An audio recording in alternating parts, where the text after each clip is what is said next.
Right, we have Sabriye is here, so I'm gonna let her in to the big picture. We're gonna make Sabriye the big picture here. Whoops, that's not how you make someone a big picture. There we go. Hi, how are you doing? Oh, you're muted. You're not There we muted. go. I'm good. I feel like it's so dark. You're good. It's a little dark, but it's also because it's like daytime here, so like Yeah, the and we just did daylight savings time, so it's extra dark. yeah. I have all my European friends are here in the morning because of the time difference, and we all planned things, and we were like, oh wait, the time change. Does it still Yeah, work? Yeah, okay. exactly. Oh, you're not showing up on the thing. Let's see. Why aren't you showing up on the thing? Let's make it so that you show up on the thing. There we go. Yeah. All right. Cool. So, Sabriye, we are going to talk Beledi. Yes. I'm so excited. All right. So, for people who maybe didn't listen to the podcast, who, haven't checked it out yet, they're not quite sure. Can you give us the short and simple of like what Beledi is? Because there's always people who are a little confused, right? We talked about this on the podcast. Yes. And unfortunately, there isn't really a short and simple. That's Well, part of the problem. that's part of the problem, right? So give us the medium and simple. Medium and kind of complicated? Well, the first thing that makes it a little bit complicated is that just the word itself. Beledi has lots of different meanings, and depending on what context it's used in, it can mean a gazillion different things. Even within dancing, it can be referred. It can refer to many different things, and that was even a question with the Instagram challenge. Mm-hmm. There's just so many different uses of the word, so that complicates things. But to simplify it, what I can say is what we're going to go through in the workshop that I'm teaching is something very specific. It's a Beledi progression. So even within the genre of dance, I'm going to narrow it down to just this very specific thing in belly dance, where you have this group improvisation with the dancer, a drummer, and then it's often an accordion player. Although more often these days, that's been replaced by a keyboard player.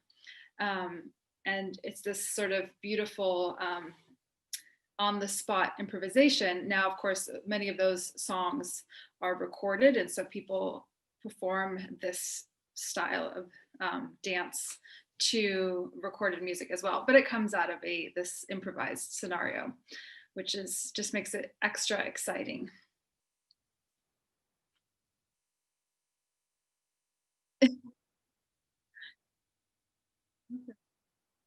Here we go. Yeah, I love watching Beledi progressions Mm-hmm. because there's so much variation. And I feel like I love pop music. I love, shabby. I love dancing to all of it. But it doesn't have that, like, flow to it where it goes up, it goes down, it changes. It's, Totally. it doesn't have that feeling to it. And I love getting into all of that when I'm dancing because you have to be Yeah, in the moment so much. exactly. And it sort of encapsulates this sort of like this essence of belly dance. Like this, it can be so many things. Like it's earthy, it's spontaneous. You have the drums, you have the melody. It's just everything in one little dose. Mm-hmm. So I was thinking that maybe we could watch a video or two from your playlist. Do you have any Mhm. favorites? Yes, I really wanted to start with the Fifi Abdu one. The White Galabea? Exactly. And one of the reasons that I really wanted to start with, I really want to watch a clip that had live music, because even though, as I Yes. said, people they perform Beledi solos that are recorded, I think it's important to know what it comes from. And so it comes out of this cooperation between the dancer and the drummer and the accordion player. Especially in this case, she actually has an accordion player, and so you you take turns sort of following and leading. And so and she's such a master. She was such a boss lady, and she really controls her band, and you can see how she's following but also controlling the band. Yes. All right. I'm not sure if I share the video with you, I might lose your face on this scene I have That's set up. So we're gonna see what happens, guys. If if Sabriye gets to stay with us or if she she gets to disappear. So you won't be able to see Sabriye during this. I will work on that in a minute here. So let's play the clip. Sabriye, you can see, correct? Yes, I can see it. And it's muted.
find the right window to close it.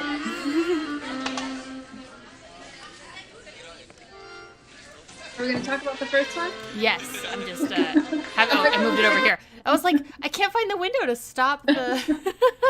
It's like, she's great too, but we got to talk about this first. No way. Yes. Yeah. Here is. So you can really see, especially at the end, like she's really cueing the band and she's like directing them. And I think it's such a, I just think it's so cool. I think it's so cool to watch. And even if you have any experience working with live bands, or if you watched a lot of dancers work with live bands before, there's even things that she does sort of before that you can tell that she's still directing. So she like turns towards the percussion section a few times. She cues with her arms, and even there was a transition there where she initiated the transition by starting to play her cymbals. And I just think it's fascinating to see sort of like the inner dynamics and of how things like that work, because that's really what creates this, the dynamics of it. It just makes it interesting. So everyone, this is a Q&A. So if you have questions about Beledi, about this performance, about anything, put them in the chat, because I'm monitoring the chat over here. I'll pull the questions in. But I have a question for you. As someone who, I've only danced with a live band maybe once or twice. I've only had the opportunity. Is the way that Fifi, like in that clip, is cueing the band, like, is cueing the band a very personal, like the way you do it is very personal, or is there like a set way to do it that everyone kind of understands? Like, so is her being really forceful like that Fifi, or is that like what you gotta do? I think it's partly her, and also like just like her generation too. And she, like, the bigger band you have, the more forceful you kind of have to be. But my experience has been a little bit different. I definitely have my personal cues that I give, but I've also traveled around a lot throughout the Middle East and worked in lots of different countries. And so I've worked with lots of different groups that, somebody like Fifi, she would have her band and then just, work with them probably several times a night, especially during high season. But the way I was working when I was in Egypt. Yes, I had a band. But before that, when I was traveling around in the Gulf countries and North Africa, I would be working with different bands each time. I mean, though throughout the years, I got to know people. And so I would come back and I would work with the same people over and over again. But yeah, I definitely have cues, and sometimes it's they're not always obvious to other people watching, and sometimes they're not even obvious to the band. But usually you get into this sort of groove, and I mean sometimes it's just like eye contact. You just look at them, and I'm like, look, you're messing up, or no, like I don't want to do that part, or or there's this one. But a couple cues that I give sometimes is like if I want them to do a hard close, like I'm saying, like, I know the ending, I don't want you to do a stupid roll off at the end of the song, like we're going to do a hard cut, this is the last verse, this is it, I'll do this behind my back. I'll go like this. And then one cue I have for Beledi solos is when the percussion comes in, I often want them to give two hits. So I want it to go boom taka doom tak. Not sometimes you can go doom taka doom, but I want two, so I'll do two. Or like this, and sometimes they don't get it on the first time, and I'll be like, come on, man. And then the other thing that happens in Beledi solos that can be it's happened to me a couple times on stage is that the like the accordion player and the drummer just like go off, and they just are getting really into it. I'm like, yeah, but we got to wrap this up. I still have to get through the drum solo. So I'll turn around towards them and be like, wrap it up, finish, because we got places to go, things to do after this. Yeah, that's kind of why I was asking, because her hand signals were so obvious. At least some of them. I mean, I'm sure there are some that we missed, but just, the yeah, or make it louder, do the thing. And whenever I've seen, like when I was in Egypt watching dancers, that most of the ones I saw were like you were mentioning, they were like behind their backs, or like they're trying to like work it in, which I can't even imagine is like another layer on top of like you're dancing to music, you're improving, you're dancing, you got all the things going on, but then you're also cueing the band. Yes. Yeah. Yeah, and you just kind of get used to it. And also, most of the times you're cueing them out of necessity, like you need something to happen, and so yeah, you're in it, you're in the moment. Can you speak a little bit to someone in the chat mentioned that Fifi was just using her hips to interpret all the sounds, and that's not what she was taught. And I think this is something you see more in Beledi. So can you speak a little bit to this for people who are like, well, wait, this is a little different from what I have been taught or what I know? Yeah. So first of all, I think I think you can interpret it any way you want. There are no black and white rules. There's no like, this is, you have to do this and this and this, or you have to do that and that and that. That's why I thought it was such a great exercise. You suggested that, do something not dancey for the challenge, and like just watching videos, because then you can see all this variety. And most of the playlist is either from the Middle East or dancers of origin, the countries of origin, just because I wanted to see people to see the variety that exists just there. And then once you take it out of that context, there's just so many more variables as well. So I think she did also frame with her arms, so it wasn't obvious, but they were in use. But then, yeah, you definitely can, especially if you're a diva like Fifi. You can you can totally do what you want and just interpret with your hips. And some dancers are more like hip centric, and some people are more comfortable with their upper body, and some people are more comfortable with their arms. I think I don't know who or what in what context she was taught to use different parts of the body, but I think it's it's certainly true that you can use all different parts of your body.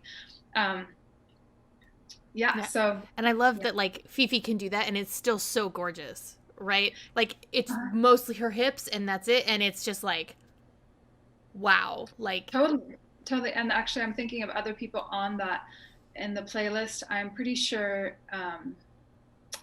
Hanan, who is a dancer she's in an all pink costume. She does a drum solo at the end of her Beledi solo, where she basically just like just shimmies, vibrates through the whole thing. She doesn't do much of anything else, but it's pretty cool to watch. It's still like exhilarating. You're like, wow. Yeah. All right. So which one would you like to watch next? The Soherzeki one, which unfortunately the quality is really pretty bad. We'll do what we can. The Ya Amati show? Yes. Okay, part and 2. That is filmed somewhere in the Gulf. Fun fact. Fun fact. All right, let me get it all set up here for everybody. And this is also one that is live with live music. You can see the musicians in frame.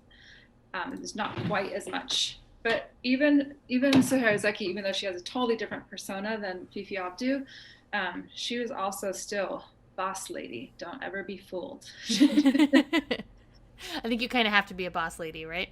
Totally.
You can.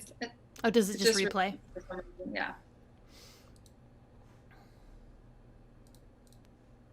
That's so excellent.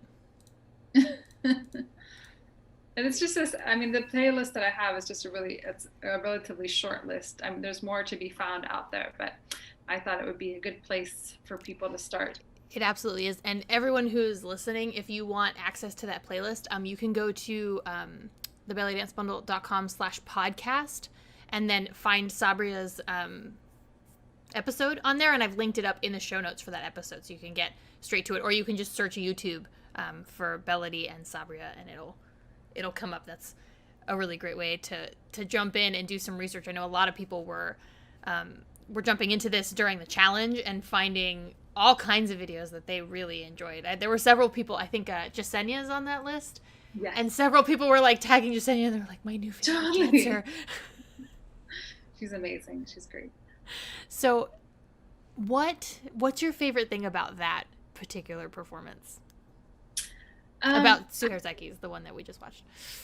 I mean, she, like I said, it's like she has a totally different persona, and I like them both. And I think it's just really nice to see two different people interpret a similar situation totally differently. Mm-hmm. I mean, Fifi is just so bold, and Suher has this elegance about her, but they both sort of match that music, and they both express that sort of situation, that scenario, and it has this. They both have an earthy quality, but just from totally different directions. So yeah, I think it's just fascinating to watch, and certainly she has a different movement vocabulary too, and it's just I just like to watch and soak it up just to see. Absolutely.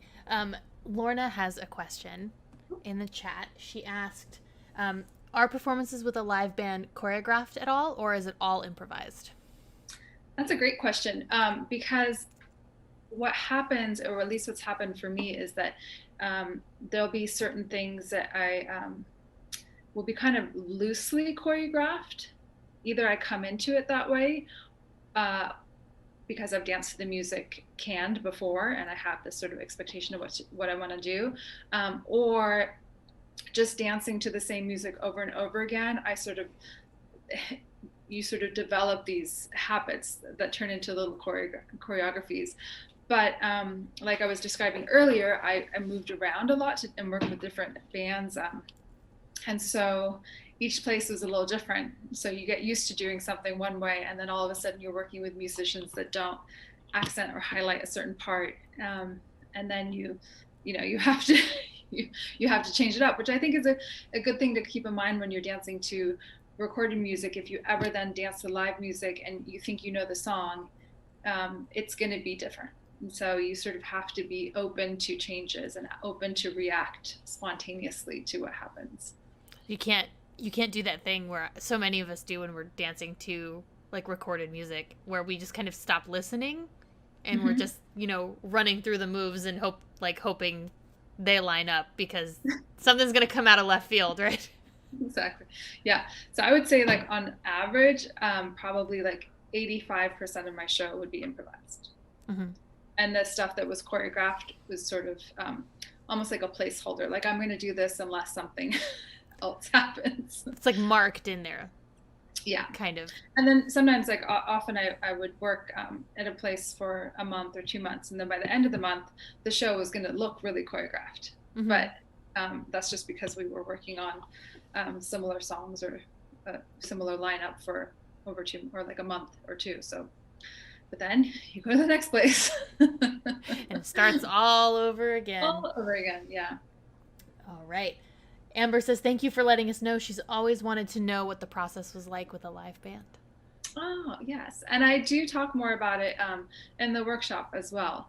I tell sometimes long-winded anecdotal stories about funny things. That's the best part. That's the best part. Good. I'm glad.